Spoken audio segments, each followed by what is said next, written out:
امریکی فورسز نے وینزویلا کے صدر نکولس مادورو اور اہلیہ کو سخت سیکیورٹی میں نیو یارک کی عدالت میں پیش کیا۔ منشیات اور قتل کے الزامات پر مقدمہ چلایا جائے گا۔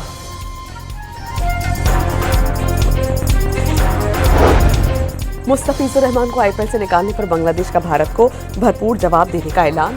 ملک میں انڈین پریمیئر لیگ دکھانے پر پابندی۔ آئی سی سی کو ورلڈ کپ کے میچز نیوٹرل مقام پر منتقل کرنے کی درخواست دے دی۔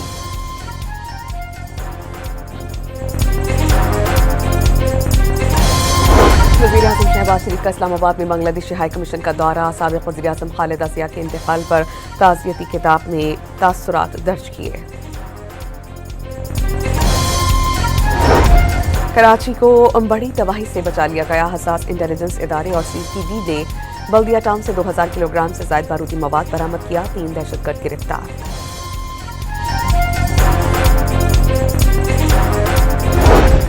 بلوچستان ہائی کورٹ نے انتظامیہ کو دستِ تفتیش کا اختیار دینے کا حکم معطل کیا۔ صوبائی حکومت نے ضابطۂ فوجداری کے تحت انتظامیہ کو عدالت کے اختیارات دیے تھے۔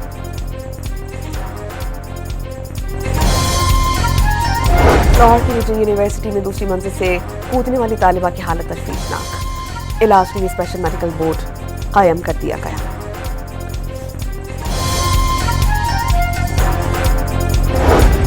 آزاد کشمیر کے جوائنٹ عوامی ایکشن کمیٹی نے معاہدہ عمل درآمد کمیٹی کے اجلاس کا بائیکاٹ کیا۔ وزیر اعظم آزاد کشمیر کا 98% مطالبات مکمل ہونے کا دعویٰ غلط قرار۔